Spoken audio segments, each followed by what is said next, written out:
¿Cómo presentar esto? Yo creo con los sonidos directamente. Se cuenta que quizá hacia los años 80, a principios, un equipo de expedicionarios soviéticos, penetrando en lo más hondo de la Tierra, se encontraron con unos sonidos que no esperaban. Para muchos estos son los sonidos del infierno. Estén atentos, por favor.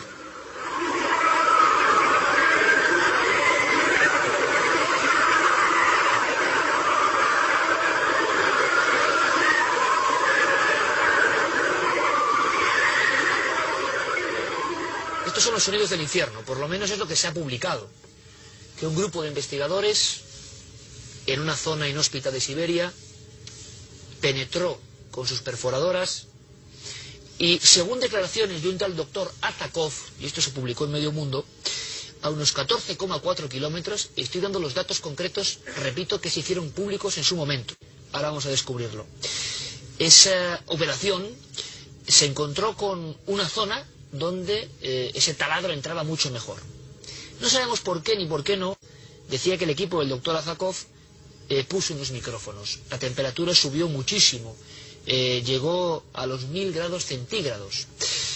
Y de pronto empezaron a surgir estos sonidos, sonidos de gritos, de lamentos, que ustedes han escuchado y que ahora vamos a analizar con atención. Esto se ha convertido, la historia de ese equipo de investigadores en Siberia, en la época, digámoslo así, del muro de Berlín. Yo sabía que un buen amigo de este programa, el jefe de Ciencia y Tecnología del diario ABC, José Manuel Nieves, sabía más cosas increíbles, que les van a sorprender. José Manuel, como siempre, buenas noches. Buenas noches, Iker. Esta historia, lo hablamos tú y yo muchas veces, ¿verdad? Es difícil de superar en cuanto a todo el componente cinematográfico, sí, casi que tiene, ¿verdad? Parece un guión hecho, es profeso para ser llevado al cine o algo así, sí. Y un guión que yo creo, José Manuel, que además tuvo mucho impacto y lo sigue teniendo. Porque para mucha gente, y esto es lo importante, esos sonidos que ahora vamos a analizar se convirtieron en una causa de fe. Sí, sí, absolutamente. Lo que pasa es que, como pasa con todas las cosas, ten en cuenta que estos sonidos fueron grabados hace casi 40 años. El experimento científico o el trabajo científico al que hacías referencia es real. Claro, esa es la primera, que yo creo que ya me quedé aquí diciendo, ¿cómo, José Manuel, que no es leyenda urbana? ¿Que no se lo han inventado unos tipos? No. No, lo que es real y forma parte de un proyecto ambiciosísimo que se hizo en la antigua Unión Soviética. Sabes que los soviéticos se caracterizaban por hacer proyectos majestuosos, muy grandes, y desviaban ríos y colocaban, ahora este lago me lo llevo a otro lado. Bueno, pues uno de estos grandísimos proyectos de la Unión Soviética querían perforar la corteza terrestre. ¿Con qué objetivo? Ni más ni menos. Pues para hacer estudios geológicos, querían llegar concretamente. La corteza terrestre es una capa muy delgadita, pero que tiene entre 35 y 70 kilómetros de espesor según las zonas del mundo, ¿no? Entonces, en la península de Kola, en Siberia, el espesor de la corteza es de 35 kilómetros. Entonces ellos querían perforarla completamente para llegar hasta el manto terrestre. Es una zona de transición entre donde se acaba la corteza y empieza el manto, que se llama Mojo. Es un diminutivo de la zona de Mohorovicic, que se llama Mojo. No lo consiguieron porque se encontraron con dificultades técnicas a bastante menos profundidad de 35 kilómetros, ¿no? A 12 kilómetros y 300 metros, una cosa así, tuvieron que dejarlo. Pero una cosa, José Manuel, que esto es muy importante, y me gustaría más que viéramos alguna imagen. Este lugar existe y este proyecto es real, y esto pasó de verdad. Ahora vamos a ver qué son las voces. Esto es lo que estabas hablando, el pozo de Kola. Claro, exactamente. No solo existe, sino que es un proyecto científico, un proyecto geológico que duró más de 20 años. Es decir, duró desde el 24 de mayo de 1970, que fue cuando se empezó a perforar, y se fue cerrado completamente, o sea, clausurado el proyecto en el año 92. Pero se dejó de perforar un par de años antes, en el 89. Y ya te digo, a la profundidad que antes hemos dicho, ¿no? A 12.260 es una barbaridad, es mucho más del Everest hacia abajo, ¿no? Claro, no, de hecho, es la mayor perforación que se ha hecho hasta el día de hoy. Es decir, aunque hayan pasado 40 años, no se ha conseguido llegar más abajo, perforando. Y tenemos las perforadoras, me gustaría que viéramos algún detalle de esos gigantescos taladros. Entonces la historia es que este equipo existe. Al parecer alguien es indiscreto en aquella época.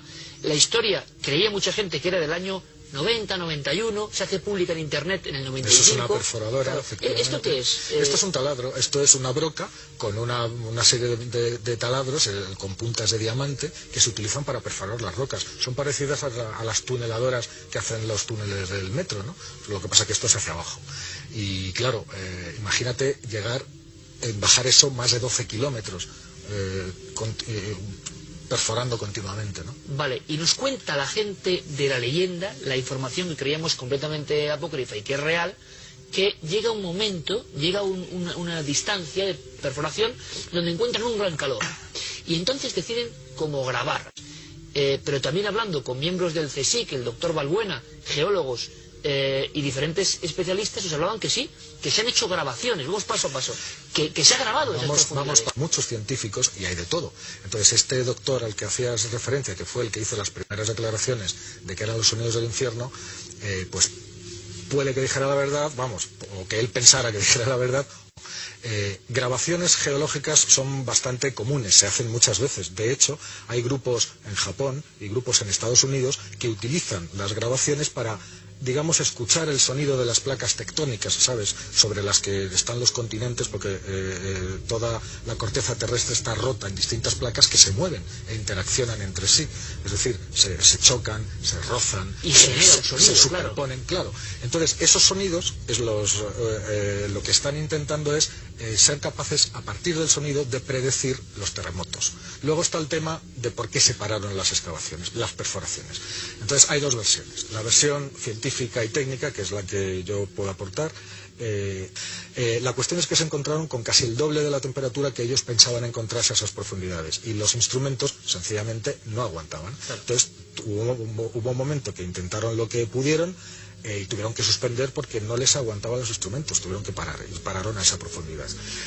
Y luego surge la leyenda, ¿no? Y luego está la leyenda. Entonces, según la leyenda, que además fue difundida por algunos de los geólogos, como este doctor que tú citabas antes, dijeron que no, que el motivo no había sido ese, que no había sido un motivo técnico, y no es más, que el proyecto original de la Unión Soviética no era perforar la corteza terrestre, como de hecho era, sino buscar el infierno, o sea, encontrar una prueba imagínate los soviéticos buscando el infierno. Bueno, pues se llegó a decir incluso eso, ¿no? Y que no solamente lo habían intentado, sino que lo habían conseguido. Vamos a volver a escuchar esto, y quizá incluso, José Manuel, si he tenido ocasión de escuchar algún otro sonido geológico, digamos, eso es lo que te iba a comentar. Y tiene un cierto parecido en algunos aspectos, no hay dos puntos iguales, pero lo que yo he oído otras veces son, pues imagínate, chirridos, que pueden ser muy bien la explicación lógica de estos gritos. Vamos a escucharlos, ¿te parece? Que sí. La gente lo escuche, la grabación en completo, y luego tú me comentas qué podría ser. Pertenece a esa grabación concreta que se hizo en el Pozo de Kola, en Siberia, entre los años 70 y 1980 aproximadamente.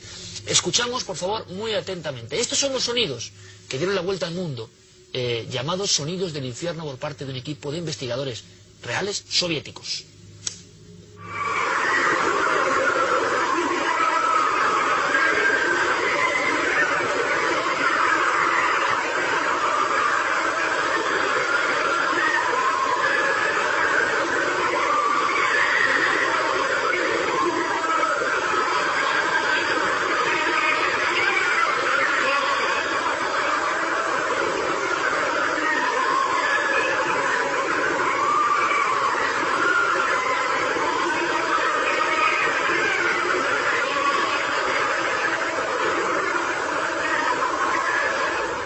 Yo creo que hay una cosa que está clara. Tú y yo que somos periodistas, tú periodista científico y siempre riguroso, y desde hace muchísimos años, esto puede ser lo que sea, pero desde luego que impresiona, y que está hecho, o bien porque fue real, o quien lo hizo intentando dejar una leyenda, sabía tocar la fibra sensible y más profunda, está claro, ¿eh?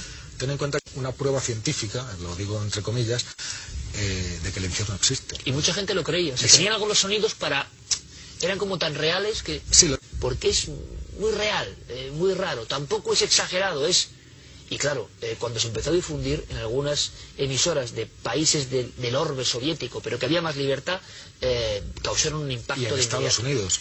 En Estados Unidos es donde llega el momento álgido, ¿no? Claro, en Estados Unidos donde es cogido directamente por por muchos grupos evangelistas y por grupos creacionistas. Es decir, esto es como miel sobre hojuelas, ¿no? Para el infierno físico, no como decía Juan Pablo II, de un lugar del alma, ¿no? Y grabado por científicos serios, ¿no? Entonces, pues imagínate lo que da de sí eso. Claro, y ahora llega la gran incógnita, ¿no? La gente, muchos están diciendo, bueno, ¿y qué es? No sabemos qué es. Sabemos que el lugar existe, que los equipos grabaron, que el Pozo de Kola es una realidad, que se acabaron las obras abruptamente. Eso ya es mucho más de lo que pensábamos, que era una leyenda inventada en Internet. Ahora, ¿se puede parecer algo?